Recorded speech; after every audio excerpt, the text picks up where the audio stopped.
তুমি যদি আসমানের দিকে তাকাও, আসমানের এত বিশালতা তোমাকে বলে দিবে আমি মালিক কত বিশাল। অনুরূপ ভাবে প্রত্যেকটা বস্তুর দিকে যদি আমরা লক্ষ্য করি তাহলে মালিকের পরিচয় মনে পড়ে যায়। আল্লাহ রাব্বুল আলামিন তারপর বলেন, ফাআইনামা তুওয়াল্লু ফাসাম্মা ওয়াজহুল্লাহ। ওরে বান্দা, তারপরও কেন তোমরা আল্লাহ তাআলাকে চিনতে ভুল করো? যখন তোমরা অসুস্থ হয়ে পড়ো কেন আল্লাহ তাআলাকে স্মরণ করো না? যখন তোমরা বিপদের মধ্যে পড়ে যাও, মুসিবত তোমাদেরকে আক্রান্ত করে, কেন তোমরা মুসিবতের সময় আল্লাহ তাআলাকে স্মরণ করো না? কেন যখন তোমাদের বাচ্চা হয় না বাবার দরবারে দৌড়াও, মাজারে গিয়ে দৌড়াও, একবারও কি তোমাদের আল্লাহর কথা মনে পড়ে না?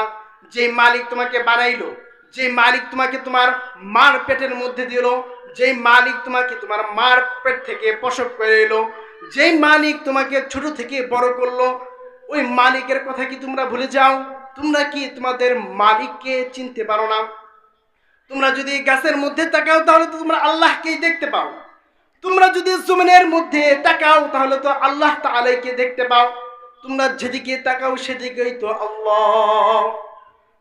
সূরা রহমানের মধ্যে আল্লাহ রাব্বুল আলামিন বলেন, কুল্লু মান আলাইহা ফান ওয়া ইয়াবকা ওয়াজহু রাব্বিকা যুল জালালি ওয়াল ইকরাম।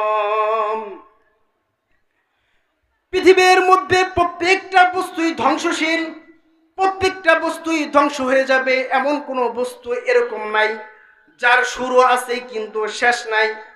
যে বস্তুটার শুরু আছে ওই বস্তুটার শেষ আছে। এমন এমন হাজারো গাছ আছে যেই গাছগুলো জন্মগ্রহণ করছে 100 বছর বেঁচে থাকার পর আবার মৃত্যুবরণ করবে। অনুরূপভাবে প্রত্যেকটা বস্তুই মরণশীল, মৃত্যু ছাড়া এমন কোনো বস্তু পৃথিবীর মধ্যে বিদ্যমান নাই। একমাত্র তোমার প্রতিপালক যিনি সমগ্র কিছুকে বানিয়েছেন, তিনি একমাত্র পৃথিবীর মধ্যে অবস্থান করবেন, তিনি একমাত্র থাকবেন, তিনি ছাড়া প্রত্যেকটা বস্তুই ধ্বংস হয়ে যাবে।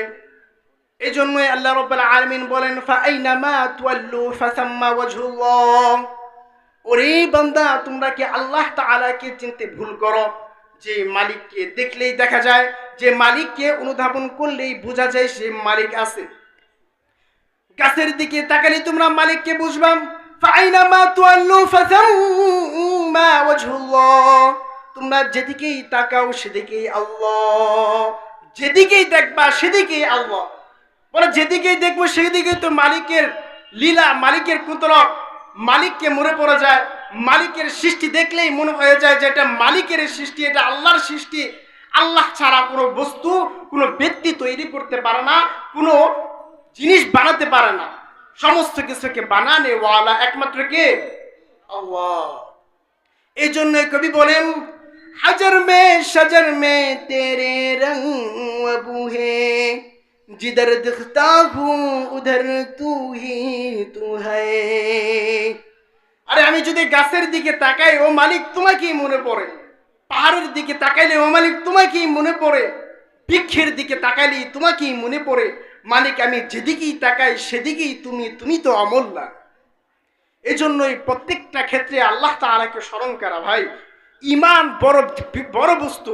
আপনি নামাজ পড়বেন, রোজা রাখবেন, হজ করবেন, যাকাত দিবেন, লাখ লাখ টাকা মসজিদে খরচ করবেন, মাদ্রাসায় দিবেন, কোনো কাজে আসবে না যদি আপনার ঈমানটা সহি না থাকে। ঈমান সহি তো সব সহি। ঈমান হচ্ছে সবচেয়ে বড় বস্তু। বলে মানুষ যত কাজ করে সমস্ত কাজ হবে ঈমানের মাধ্যমে। বলে কাফের যদি নামাজ পড়ে তার নামাজ হবে না কেন? বলে ঈমান নাই এই জন্য। একজন মুনাফিক, একজন কাফের, খ্রিস্টান, বৌদ্ধ লাখ লাখ টাকা যদি মানুষকে খাওয়ায়, মানুষের পিছনে খরচ করে, বলে কোনো লাভ হবে না কেন? বলে তার মধ্যে ঈমান নাই, এই জন্যই তো কোনো লাভ হবে না। এই জন্য রাসূল করিম সাল্লাল্লাহু আলাইহি ওয়াসাল্লাম শুধু 13 বছর এই ঈমান সম্পর্কে দাওয়াত দিয়েছেন যে ঈমানটা খাঁটি করো, ঈমানটা খাঁটি করো।